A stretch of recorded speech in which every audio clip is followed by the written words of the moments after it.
Hello, and welcome to the Edifice of Trust podcast. The Edifice of Trust podcast is a thoughtful discussion of today's current events from the perspective of America's founding principles. Hello, everyone. Today, we are going to talk about America's urgent priorities in the new world order that is emerging. As we enter the year 2026, we must confront the reality that we are living in a new world order. The old American-led, rules-based world order that was able to avoid great power conflict and provide economic growth and improve living standards across the globe is gone. It's over. Kaput. President Trump's MAGA supporters praise his realist worldview that they believe will make America great again, while others believe this new world order makes the world a darker, scarier place. Many credit President Trump for single-handedly creating this MAGA world order. But on the other hand, one could say that in reality, President Trump has really only conceded to the world order created by China and Russia, that this new world order is the abdication of global leadership by the United States. In the last several years, I have posted a year-end essay on the urgent priorities for the upcoming year, repeatedly noting that most of those priorities are the same as those of previous years that have been ignored by our political leaders. And indeed, many of those priorities remain in urgent need of being addressed. But has this new world order altered our priorities? First, we must look at Trumpian priorities. President Trump has outlined his priorities in his speeches and his recently published national security strategy. They are: 1. End mass migration. 2. Reorder trade relations. And 3. Establish American hegemony over the Western Hemisphere. The first priority is to end mass migration. The massive flow of illegal immigrants into the United States has slowed to barely a trickle, proving that the inflows experienced during the Biden administration were the product of willful neglect, incompetence, or the desire to remake the demographic structure of America to favor Democrats. Probably a combination of all three. It is difficult for a culture to absorb so many millions of people. Many of these new immigrants reside in ethnic or religious communities and resist assimilation into American culture. The response of the Trump administration has been to deport large number of immigrants, starting with criminals. But they are also blocking legal immigration of highly qualified immigrants that have knowledge and skills that we need, often learned in American universities. America needs a comprehensive immigration policy, one that meets the economic needs of the country, while at the same time protecting our American cultural identity. The RAISE Act, proposed by the first Trump administration, would be a good place to start. Based on an original proposal drafted by Democrat Barbara Jordan, the RAISE Act included a merit-based visa system, similar to Canada and other countries, visas for seasonal workers, which would offset the problems created by mass deportations, clarified asylum claims of refugees, and ended the abuses of the diversity lottery program. Neither extremes of the MAGA right and the progressive left, blocking virtually all immigration versus open borders, serve the needs of our country. The second priority is to reorder trade relations. President Trump views international trade as a zero-sum game. If you have a trade surplus, you are a winner. If you have a trade deficit, you are a loser. And he hates losing. And he loves tariffs, not only as mechanisms to restructure trade flows, but also as an economic weapon that he can use to bully other countries at will, at least until the Supreme Court has its say. But Mr. Trump was correct that free trade wasn't also fair trade, and that many of our economic partners were taking advantage of us through their tariff and non-tariff barriers. The World Trade Organization was ineffectual in leveling the playing field even before China came on the scene. After COVID, it became apparent that the most efficient and cost-effective supply lines were not always the most secure supply lines. And as tensions between the US and China increased, it was also apparent that some supply lines of critical materials were vulnerable to manipulation by adversaries, and other critical supply lines were exposed to potential hostile actions. Mr. Trump wants to reshore these critical supply lines to the United States, but has opposed friendshoring with our allies because he was just as tough with our allies as with our adversaries when it comes to tariffs. President Trump views the world as divided into spheres of influence of the great powers, and he believes that the U.S. should be the hegemon of the Western Hemisphere. President Trump considers the entire Western Hemisphere as part of America's sphere of influence. That is why he continues to insist on the annexation of Greenland, partly because its geographic position makes it essential to the control of the Arctic, but also because Greenland is a territory of Denmark, which lies within the Russian sphere of influence. This is also why he is taking warlike actions against Venezuela, blowing up Venezuelan boats, even if they are filled to the brim with drugs, seizing oil tankers and blockading the country are acts of war. The NSS 2025 says our policy is non-intervention in the affairs of other countries. So why is he taking these warlike actions and threatening regime change in the case of Venezuela? It has little to do with the drugs coming from Venezuela, because once this route is shut off, drug runners will just find new routes for the drugs voraciously demanded by American consumers. But he is sending a message to all the other leaders in the Western Hemisphere that these actions could be directed at their countries if they don't fall in line with the Trump agenda. President Trump is diligently pursuing policies to address these priorities.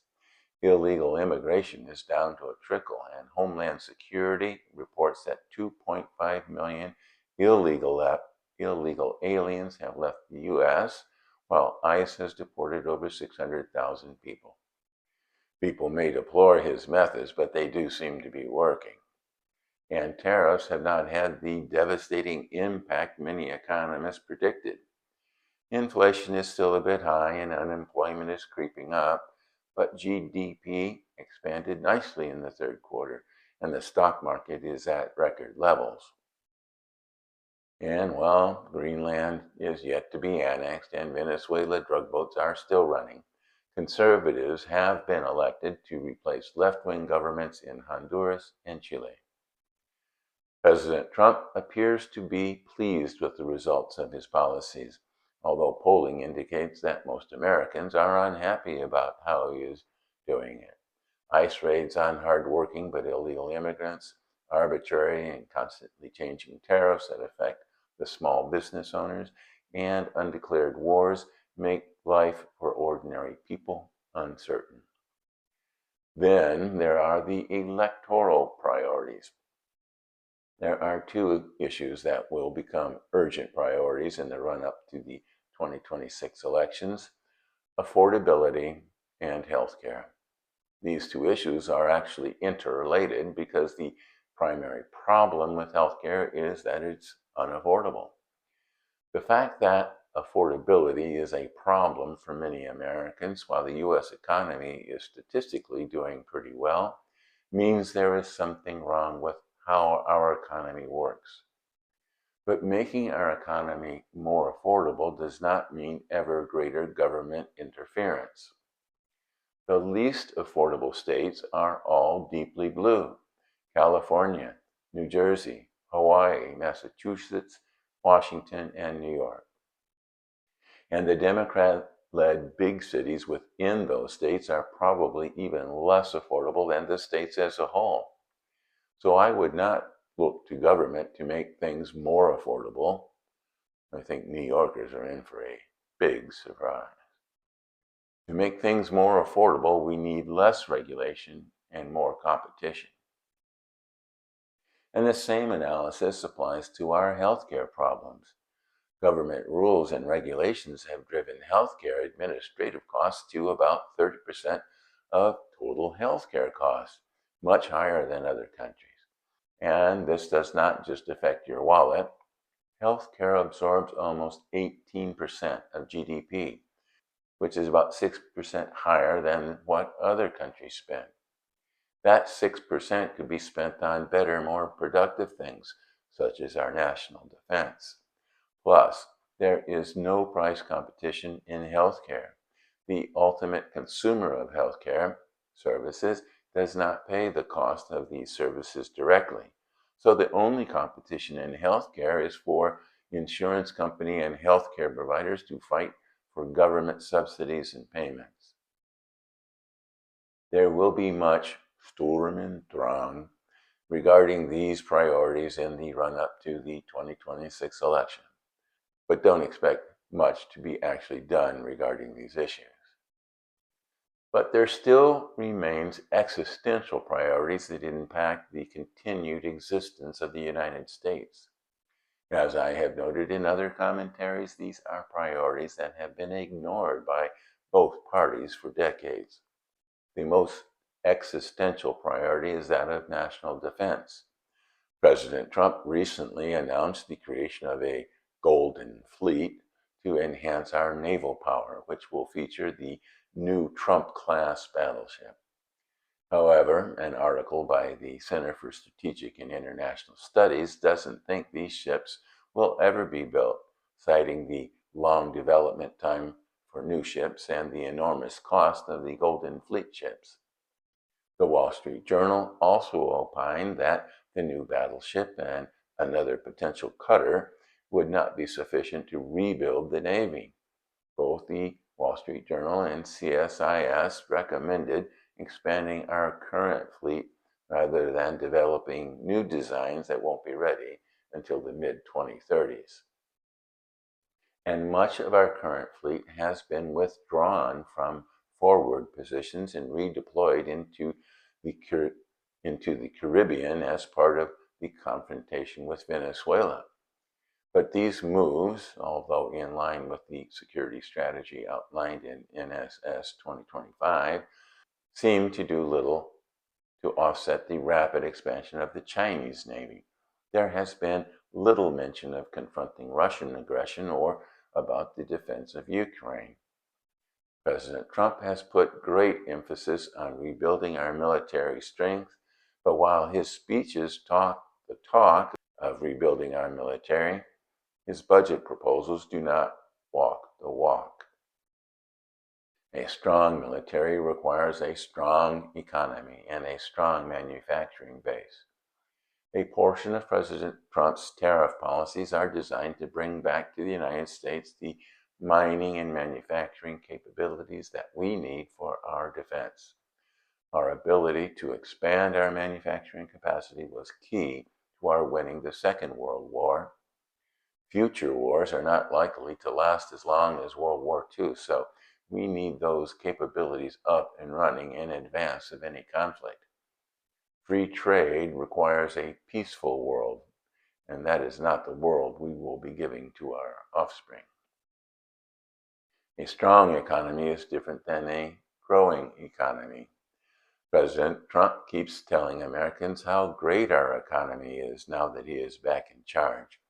but he is having as much difficulty in getting people to believe him as Joe Biden did in his administration. The polling service Gallup reports that only 36% of respondents support his handling of the economy. But this is probably because of the affordability issue, as the general public is often oblivious to the enormous deficits and mounting public debt. The American Action Forum reports that the deficit for fiscal year 2025 was $1.8 trillion, or 5.9% of GDP, increasing public debt by $2 trillion as payment of interest on the debt reaches almost $1 trillion, far in excess of defense spending. Economic growth that requires unsustainable levels of deficit spending and mounting debt does not create a strong economy. And DOGE can cut vital government programs like weather forecasting and medical research all at once. It will have little impact on future deficits. The only way to cure this problem is to reform the unwieldy and wasteful welfare system that encourages fraud and abuse while at the same time sapping the agency of our citizens. And voters need to learn that voting for ever greater benefits, proffered not only by the progressive left but also by the MAGA right, will not make a better future for our children. And finally, we must prioritize the education of the next generation. A well-educated populace, as noted way back in the 1830s by Tocqueville, was an essential factor in propelling American prosperity. But far from being the best educated country in the world, America now languishes in mediocrity. This has been due in part to an excessive concern about students' feelings over students' performance, but also due to a focus on indoctrination of leftist ideology over pride in America. President Trump's drive to eliminate diversity, equity, and inclusion programs from K-12 and universities is a good start, but we still need to focus on improving performance. I don't know if elimination of the Department of Education will serve our country well. Leaving education to the individual states could result in very different levels of performance between red and blue states. As future citizens of our democratic republic, young people have a responsibility to prepare for their future role as leaders of our country. In conclusion, I must admit that as I wrote this commentary, I was getting pretty depressed about the prospects for a better future next year and beyond. And then I read an op-ed by Clay Routledge of the Archbridge Institute about American attitudes toward a better future and their ability to achieve the American dream. That appeared in the Wall Street Journal. The op-ed referenced a report by Archbridge titled "Agency in America, the Power to Flourish," that featured poll results showing that many Americans, most in fact, still believe in the American dream and their agency to achieve it. It is clear that our political elites on both the right and left have betrayed the people of our country. Our people want a shot at the American dream and need the agency to achieve that dream. President Trump's idea of an American dream may not be your idea of an American dream. It sure isn't mine, nor is Bernie Sanders or Zohran Mamdani's vision shared by the people. Now come reports of many Republicans retiring from the Trumpian party, as well as reports about centrist Democrats trying to retake their party from the progressive left. Perhaps there still is hope. Thanks for watching.